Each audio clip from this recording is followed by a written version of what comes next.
Kampi ng bayan, kasangga ng masa, kapanalig ng batas at hustisya. Attorney Danny Con, abogado de Campanilla. Isang magandang gabi po sa lahat ng ating mga viewers sa Facebook at sa YouTube at syempre worldwide, nationwide, Luzon, Visayas at Mindanao. Hindi ko na sasabihin ang 7 pang kontinente. Mahirap mag-memorize. Ako po inyong Mare ng Bayan, Mare Yao, at kasama natin ngayong gabi, walang iba, batikang abogado at ating abogado de Campanilla, Attorney Danny Concepcion. Magandang gabi. Magandang gabi rin sa iyo, Mare, at sa ating mga kababayan. Magandang gabi po sa inyo lahat. Ay, parang pares tayo naka-flow. Oo nga. The color is flow. Hindi naman blue yan. Anong tawag dito? Gray. Ha? Gray ba ito? Gray, di ba? Naku-color blind na ba ako? Gray ba ito?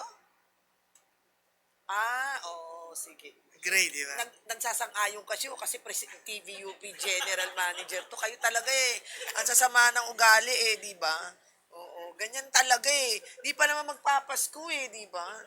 Anyway. Eto na ang mga Globe users saka Smart users. Anong number yan, attorney? Kapag ka-Globe, 0954-310-0331 at kung Smart, 0961-770-8807. Mag-text na po kayo. Kung hindi po namin masagot ang text ninyo sa araw na ipinadala nyo, huwag kayong mabahala at ipipila po namin yan. Darating po ang episode na masasagot din natin. Ayan. Attorney, anong ibig sabihin ng moto proprio? Proprio. Proprio. Yan. Ayan.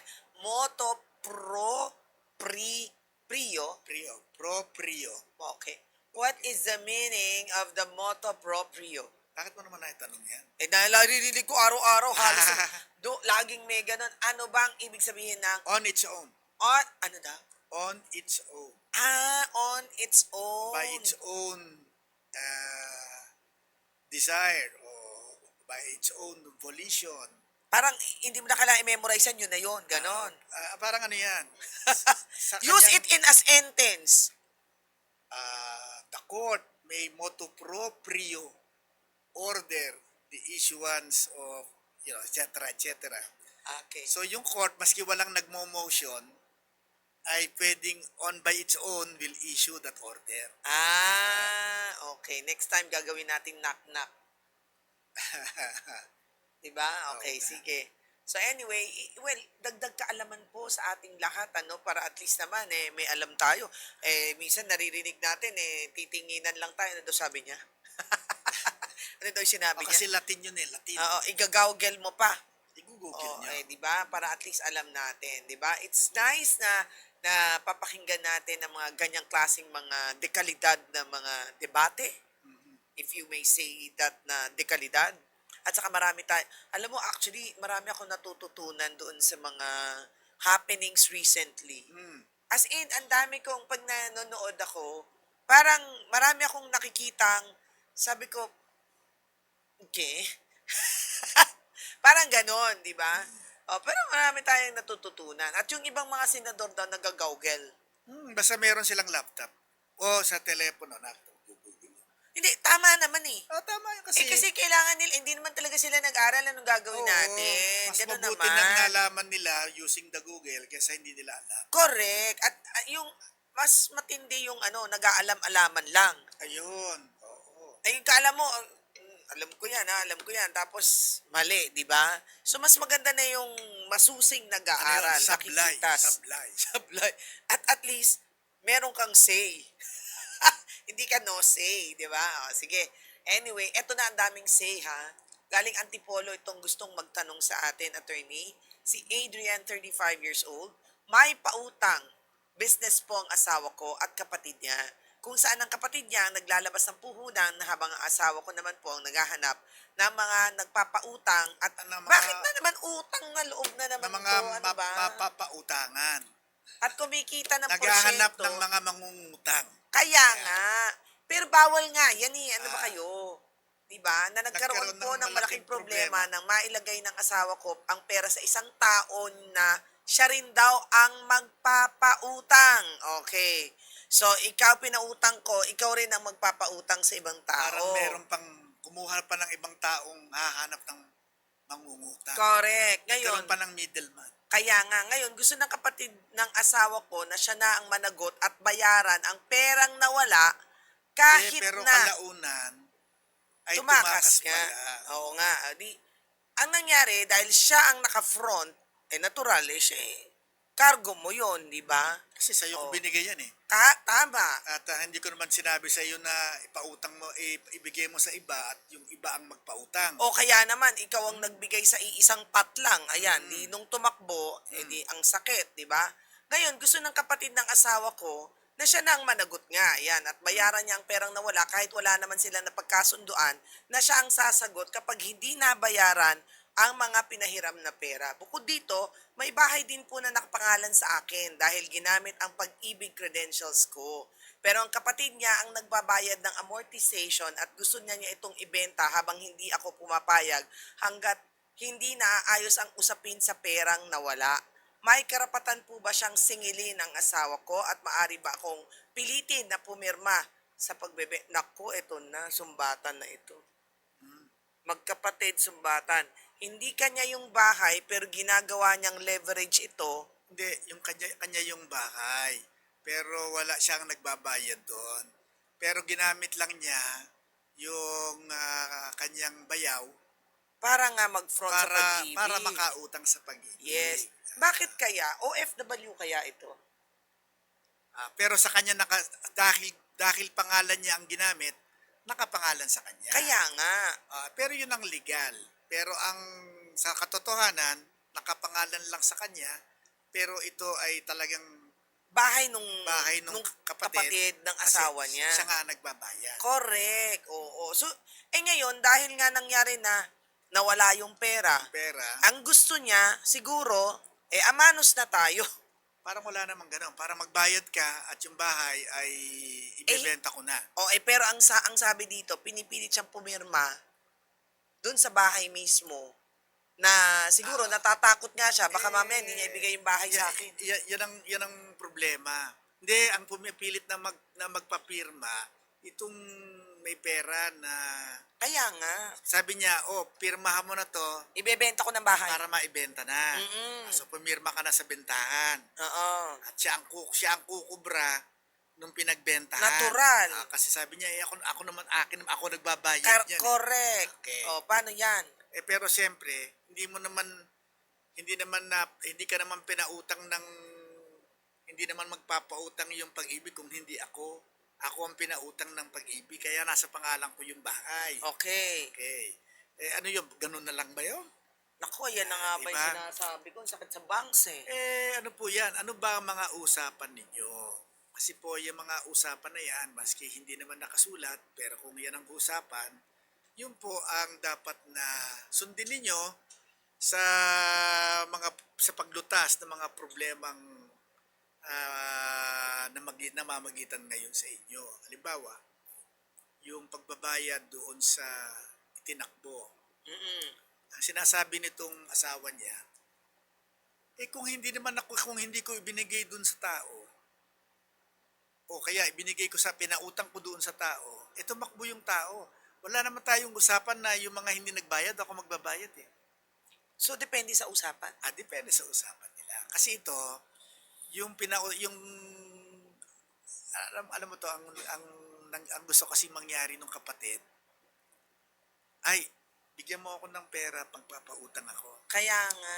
Pero tinamad siyang maghanap ng mangungutang.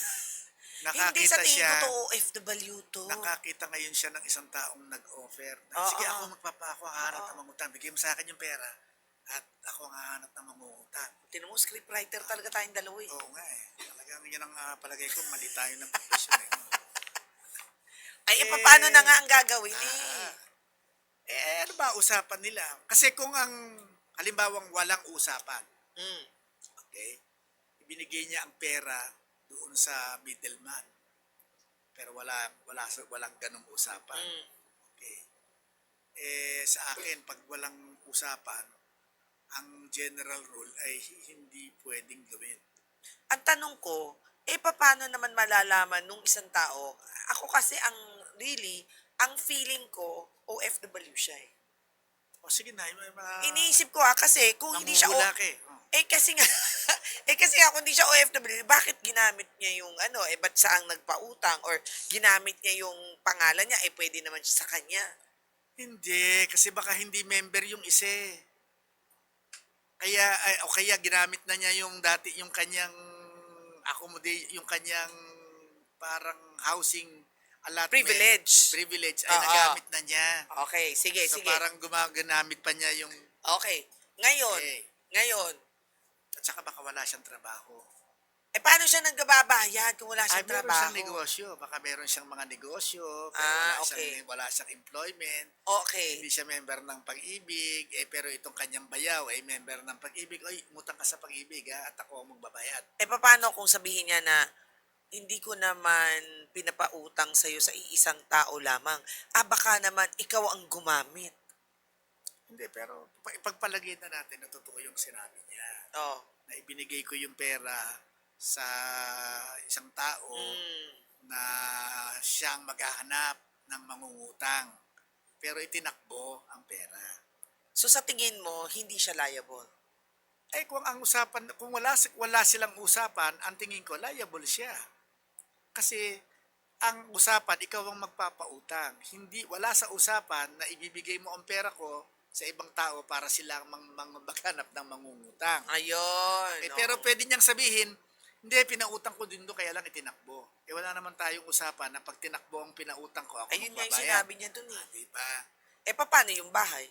Pero yung bahay naman kasi, talagang ano ba usapan nila ron? Kasi kung siya nagbabayad, ang tingin ko, ang usapan nila ron, ginamit lang yung credit accommodation ng kanyang bayaw, Oo. pero at the end of the day, sa akin pa rin yan. Okay. Ang tanong ko, In fact- paano mareresolve In fact, ang issue? hindi sila doon nakatira. O kaya nga, Ang nakatira doon yung hipag yung may pera. correct. Paano maire-resolve yung issue? Di mag-usap-usap sila. Paano kung hindi sila nagkasundo? Di magdemandahan sila. Pakitaan na lang ng prueba. Okay. Pero yan, dapat magkasundo kayo dyan. Kasi magkakamag-anak eh. Magkakapatid eh. Oo nga eh. Diba? Anyway, siguro panggulo yung asawa. Kaya ano Joke ba lang, ang usapan? joke Ang sa akin dyan, ano ba ang usapan? Okay, sige. Eto Dapat naman. dapat na, ang feeling ko may usapan naman yan. Kaya lang, hindi nakasulat. Correct. Verbal lang. Verbalan. Sige. Bacolod City, ang layo ha, si Niffy. Hi Niffy, magandang gabi Niffy. Niffy. Hello po. Ayun Hello na, po. narinig ko na. Niffy, naririnig mo kami? Ayan po. Ayan. Niffy, anong tanong mo kay Attorney Jenny? Hello po. Isa po akong respondent po. Isa po, ikaw na. Respondent po.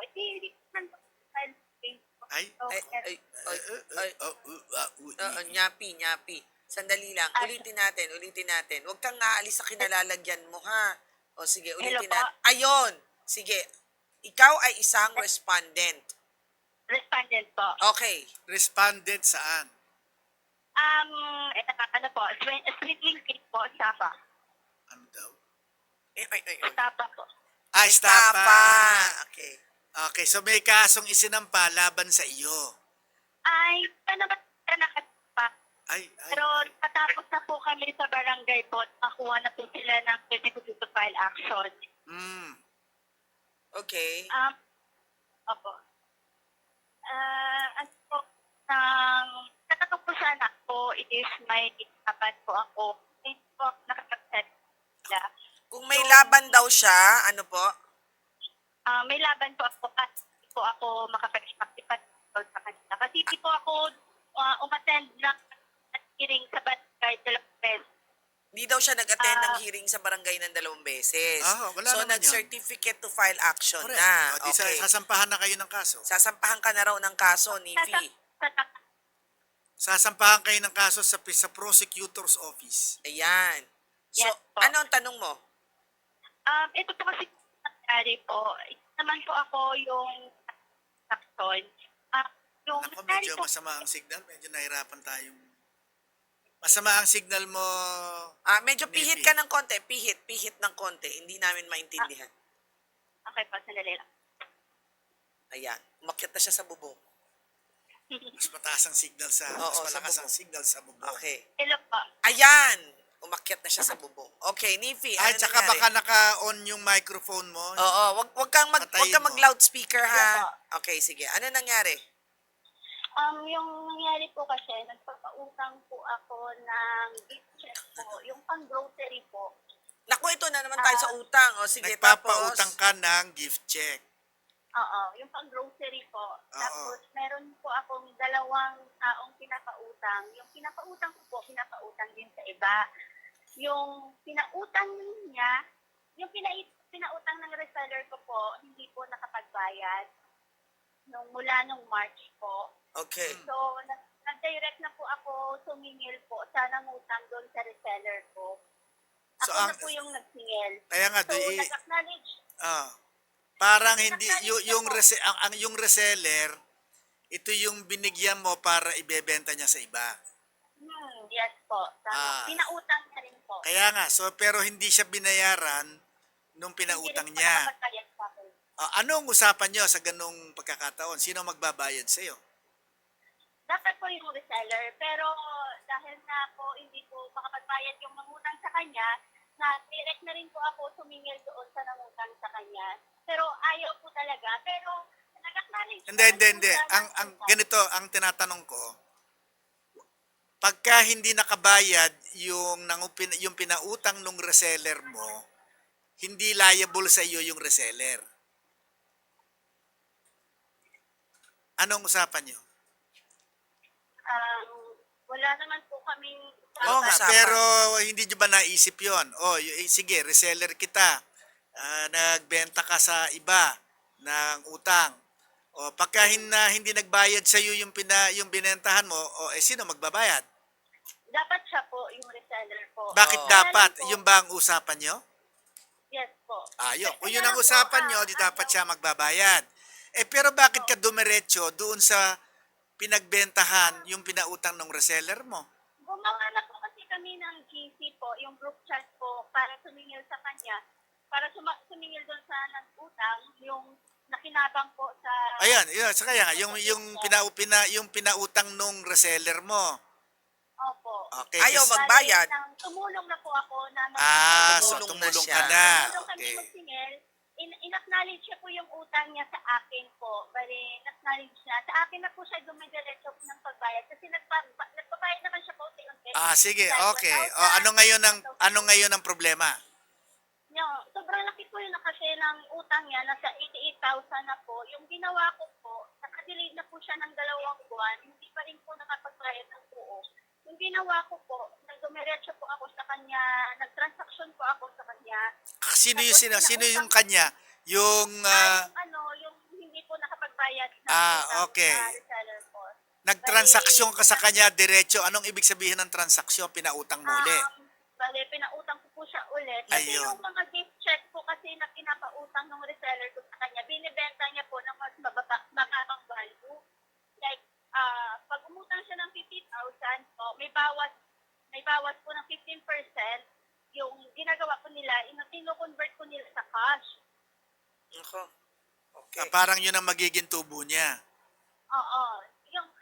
Hindi po. Yun po, kino-convert nila yung gift check po sa cash po. Pinepera. Hindi po nila gino-grocery po. Kasi binibenta Ginagawa nila nilang pera. food at cash. Ginagawa nilang pera po. Tama. Mm. So, dumiretso po ako sa kanya. Pinautang ko po siya ulit. Sinabihan ko siya, ganito po, tangin kita 70,000.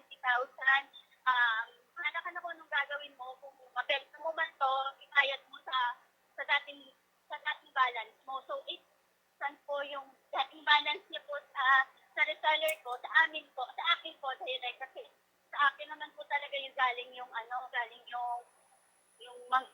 check po. Bakit mo siya pinautang ulit? Hindi pa nga siya nagbabayad. Nifi. nawala. Naku, alam mo, attorney, nakakailan na yan.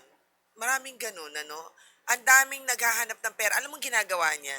Kunwari 10,000 yung gift certificate. Yung bang gift certificate, binibili niya yun. Binibili. Pero Ngayon, pagka binili niya yun, may discount yata yun. hindi. Wala Doon bang sa discount malaking yun? mall, doon sa malaking mall na kakilala ko, diretso na ako doon, ha? Kailangan kalahating milyon bago ka bigyan ng discount. Ito na. Okay, Nifi. So bakit ka nagpautang? Uli.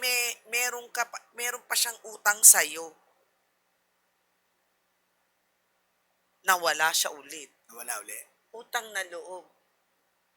Oh, alam mo gano'n na usong-uso yung ganyan. Ang ginagawa niya, bumili siya ng 10,000 para lang maging pera, gagawin niyang 9,500. Lugi na siya ng 500 basta maging pera lang. Sino yun? Yung Kahit sino, para lang maging pera. Hello po. O, ayan na siya. O, sige, Nifi, bakit ka nagpautang ulit? Hindi naman nagbayad sa'yo. Yes po. Dahil po hindi na po kami makakuha ng pera pambayad po sa due date po. Kasi po marami rin po akong problemang financial po. Kaya kailangan ko talaga ng cash on hand po para ibayad doon sa balance niya. Hindi, pero binigyan mo siya ng utang ulit. Di wala ka rin nakuhang cash. Yes po. Yun po. Binigyan ko siya ng 70,000 na gift check. Kinonvert niya po sa cash po. Binenta niya sa ibang tao. Pag yung 56,000 po, binayad niya direct sa akin po. Yung 56,000 na po yun, binayad ko din po sa old niya na utang. So, ubos na po yung 56,000. Yung 70,000 po na gift check ko, pinablock ko po yun para hindi na po siya mag-due date next month. Yun po yung case po talaga na dahil pinablock ko po yung gift check po. Sige, Yung nagreklamo po kasi yung nakabili nung voucher na siyempre pinablock yung ko. nakabili. At po. yung gift check, nasa pangalan mo, ganun ba? Yes po. Ayun. Dahil pinablock mo siya, Hindi nila nagamit. hindi nila na nagamit. Nakabayad na sila Opo. doon sa yung may utang na... Sa may utang sa akin po. Ayan. Itong istorya mo, hindi ko alam kung ito ay magagamit mo para ikaw Maabsuelto. maabsuelto. Oo, tama. Siyempre, gift check mo yon, pananagutan mo yon. At ito naman ay ibinenta mo, pinautang mo doon sa may utang din sa'yo. Pero wala naman kayong mga kasulatan na ito ay dapat ganito, ganon, ganyan, hindi mo pwede. Meron po kaming conversation po. Ayan. Pero nga, ang sa akin, baka hindi ito maging magandang depensa sa pananagutan mo doon sa gift check. Saan mo nakukuha yung gift check? Bakit nakapangalan sa'yo? Actually, may guarantor naman po yun. Nakapangalan po yun sa guarantor ko. Kaya lang po, meron din po akong perma doon sa mall po. Sa mall po kasi yun, may-ari po nun yung mall. Meron like po SMGC, ng ganyan po. Parang sample po yun. Ganun po. Kaya nga, pero this time, hindi ginamit yung guarantee ng guarantor dahil pinablock mo yung gift certificate. Opo. Kaya hindi nagamit siyempre Kaya siya, nung bumili. kaya siya ang kinasuhan. Kasi nasa pangalan niya ang gift certificate. Okay. So, di ba ikaw ang kinasuhan? Siya. Opo. Dahil ako daw po yung nag-utos po sa Siya nagpa-block nag-utos daw sa Kasi nagbenta pwedeng po. sabihin pwedeng ganito yung sasabihin kasi nung customer wala naman akong pakialam sa usapan ninyong dalawa Oo, tama. Ito, hawak-hawak niya yung gift certificate, ibinebenta sa akin, o binayaran ko kasi mura, baka may discount Opo. Tama. Kaya nga binili ko to Parang kung ano man, matipid ako. kung ano man ang problema niyo yung dalawa, problema ninyo, ayusin ninyo yan. Pero ito dahil ako nagbayad dito, ako naman ay isang customer lamang, ay dapat hindi mo ipablock ito. So ano ang pwede niyang gawin? Di depensa siya doon sa kasong isasampa laban sa kanya. Oo, Unless kaya bayaran Kaya mo. magandang depensa po. Bayaran mo. Kasi nga, sa kaso na ito, parang wala naman akong maituturo sa yung magandang depensa dahil nga sa talaga namang responsibilidad mo, yung gift certificate. Correct. At saka siguro, the best way para hindi ka mademanda, kasi hindi mo na pwedeng i-open up pa rin yung gift certificate na yun kung blinak mo na eh. Hindi na Opo, pwede hindi yun na eh. talaga po. So, Hindi bayaran na. mo na lang siya ng cash para tapos kayo. Para tapos kayo. Kasi So, hindi ko talagang po. estafa bang pasok dyan? Staff ang kaso sa kanya. Panloloko yan. Medyo criminal case yan ha. Kasi nasa pangalan mo yan. Nakuha mo ha? Yes po. Oo, siguro hanap ka ng wala paraan. po. Hindi po talaga siya mailalaban mo.